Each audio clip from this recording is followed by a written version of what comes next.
Some of the models for Kingdoms of Arda look amazing. I mean, we had this Lord of the Rings modification on our minds even before Bannerlord was even released into early access more than 4 years ago. The work that's been put into it since is next level, and whilst it isn't here just yet, there is so much to talk about, especially what we're going to be experiencing when we finally get it. I've also been going back and playing my favorite, and I'd argue the best mod for Mount & Blade Warband. I think many people would say something against that while I'm waiting for this masterpiece. Every faction is going to be in there from Middle-earth that you've experienced from the books, the movies, and soon to be the TV show. There's so much in-depth and detail assets to what we can expect from even things like the troop trees, from Mirkwood to Rivendell, from Rohan to the dwarves, the fight of good against evil, with Mordor and Isengard raising their head, hopefully not running into too many Ents, with Gondor being able to defend Minas Tirith and Osgiliath, with full custom maps, siege battles, and open terrain that you're going to be able to play as. We've already seen a number of completely custom and modded campaign maps coming to Bannerlord, showing how they've been completely changing Calradia into Europe, mostly for the Eagle Rising mod, which is one of the most beautiful Roman modifications. More excitingly, maybe the recent addition by elephants being showed off by modders. Imagine this, 50 times the scale, having elephants fighting on Pelennor Field, seeing Minas Tirith in the background with you and your Gondorian soldiers, the riders of Rohan going up against the goddamn Easterlings. Get them out of here. The newest devlog coming in January, showing us that there's going to be a complete custom soundtrack that's going to be using a lot of inspiration from Howard Shore himself. The guy that did some of the most iconic music in film is being used as the core inspiration to the symphony that will play as you murder people on the battlefield.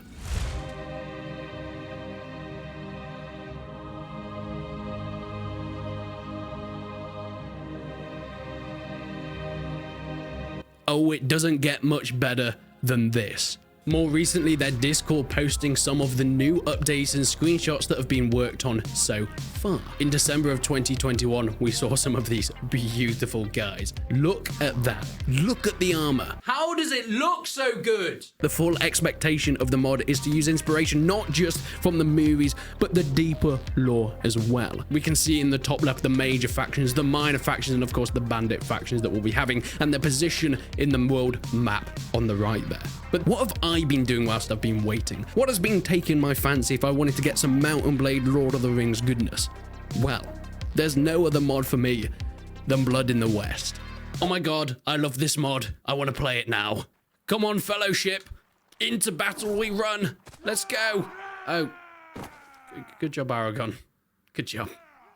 Oh, for goodness sake. It's broken. I can't lie, my favorite mod of all time in Mount & Blade Warband has to go all the way back to Blood in the West. Now, this is a weird mod for a lot of people, because when I say it's my favorite mod, many people think, what are you doing? Why?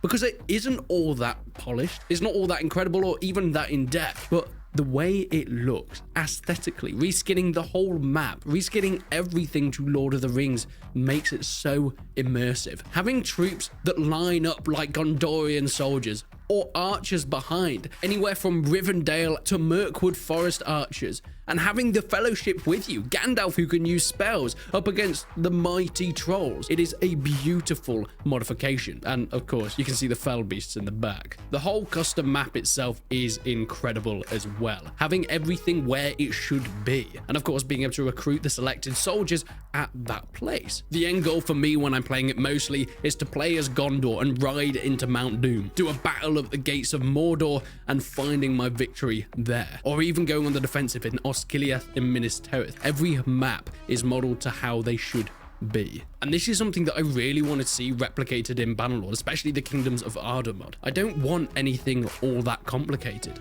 Yeah, it would be amazing to have the in-depth nature and the complete overhaul of mechanics like the Florist mod did for Mount & Blade Warband. But for me, the simplicity is king, especially when it comes to immersing you in a world. And I think specifically with Warband, because it was so good mechanically, the base of Mount & Blade was so popular because of these many things. Going around this massive sandbox map to different towns and cities that you have varying relations with. Being able to recruit soldiers depending on where you are. If you want better archers, you know where to go for that. You're going to go to the Vegas. Or if you want better horsemen, go to Swadia.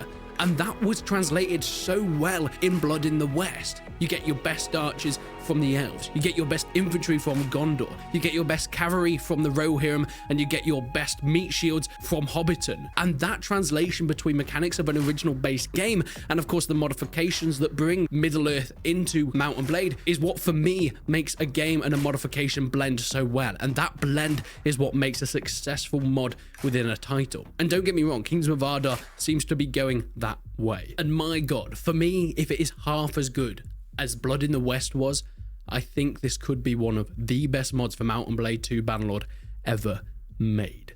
Therefore, the AI will realize that they have now landed and they will hop off. All of this, I might add, was done in just a few days. This battle that you are seeing in the background now has 895 soldiers, an incredible feat, especially getting this AI working in just a few days.